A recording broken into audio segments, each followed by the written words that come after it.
Ya, baik Datuk Seri, terima kasih kerana sudi bersama dengan kami. Seperti kita sedia maklum, Perdana Menteri telah pun mengumumkan pakej rangsangan ekonomi prihatin rakyat. Singkatannya Prihatin. Okey, kalau kita ikutkan jumlah yang diumumkan 250 bilion yang akan memberi manfaat kepada semua. Kalau ikut pecah-pecahannya 128 bilion untuk kebajikan rakyat, 100 bilion untuk menyokong perniagaan dan juga 2 bilion untuk memperkukuh ekonomi negara. Dan 20 bilion ialah seperti yang telah diumumkan dalam pakej rangsangan yang sebelum ini, 12 kali ganda lebih banyak daripada yang sebelumnya. Persoalan yang paling utama yang mungkin rakyat semua nak tahu juga, dari mana datangnya peruntukan tu? Ya. So pakej prihatin ni memang fokusnya untuk rakyat. Rakyat bukan saja golongan B40 dan juga golongan M40. Yang kedua targetnya, fokusnya ialah untuk menyokong perniagaan. Dan ini terutamanya PKS. Jadi kalau kita pakej prihatin ini memfokus kepada rakyat dan juga kepada perniagaan, ini akan memperkukuhkan ekonomi kita. Jadi di manakah stimulus package ni ataupun pakej prihatin ini yang sebanyak 230 bilion campur yang sebelumnya 20 bilion, 250 bilion ini, kerana ekonomi negara kita dari segi fiskal adalah mencukupi untuk memberi untuk support fiskal untuk support pakej prihatin ini.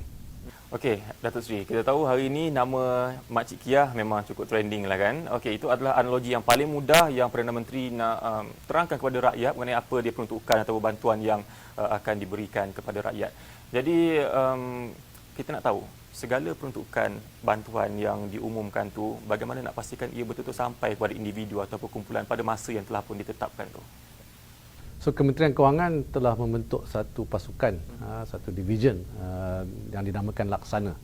Pasukan Kementerian rakan-rakan saya di Laksana akan memantau execution daripada pakej prihatin ini. So dia akan buat laporan kepada saya dan juga kepada Perdana Menteri setiap minggu. Dan kita akan mempercepatkan delivery, execution dari pakej prihatin ini. So Laksana adalah sebuah bahagian dalam Kementerian Kewangan akan memastikan dan memantau progress execution of the pakej prihatin ini. Jadi Laksana dia memang ada dekat setiap negeri lah untuk memantau individu yang betul-betul memerlukan, yang seperti yang tergolong dalam kumpulan yang dinyatakan. So Laksana ini memang beroperasi di sini. Dia akan memantau seluruh negara. Kita lihat bagaimana progres, terutamanya untuk masyarakat golongan B40 dan M40 dan juga dari segi perniagaan PKS. Jadi saya harap rakan-rakan saya di Kementerian Kewangan, terutamanya di Laksana, akan beri fokus yang teliti untuk mempercepatkan delivery ini. Okey, kita tahu memang ini adalah satu berita baik untuk seluruh rakyat Malaysia tak kala kita berhadapan dengan penularan COVID-19 ni. Tapi untuk SOP dia, cara-cara untuk mendapatkan bantuan tu bagaimana? Itu persoalannya. Kalau untuk individu bujang contoh, bagaimana mereka nak dapatkan apa proses-proses SOP untuk dapatkan bantuan tersebut? Golongan B40 dan M40 yang kita sebutkan di dalam pakej prihatin ini, kita ada database mereka. Jadi kita dapat andalkan siapa yang akan dapat, kita akan transfer lah duit kepada akaun masing-masing. Yang mana yang belum ada di dalam database kita boleh mendaftar di website Kementerian Kewangan. Ada list bagaimana seseorang itu boleh mendaftar untuk mendapat insentif yang disebut yang dibagi dalam pakej prihatin ini. Okey, kalau kita lihatlah pakej prihatin ni, dia bukan saja untuk membantu rakyat, terutamanya pekerja-pekerja bila terkesan dengan COVID-19 ni, tapi majikan juga. Kita nak tahu mengenai program subsidi upah tu macam mana pelaksanaan dia? So untuk subsidi upah tu kita akan memberi syarikat-syarikat PKS, SME ni subsidi untuk membayar gaji pekerja-pekerja mereka. Bagi pekerja-pekerja yang gajinya 4,000 dan ke bawah, kita akan memberi subsidi sebanyak RM600 kepada syarikat-syarikat ini. Jadi kita punya fokus, kita berharap syarikat-syarikat ini tidak akan akan terus menyimpan pekerja-kerja ini untuk bekerja terus dalam syarikat-syarikat inilah.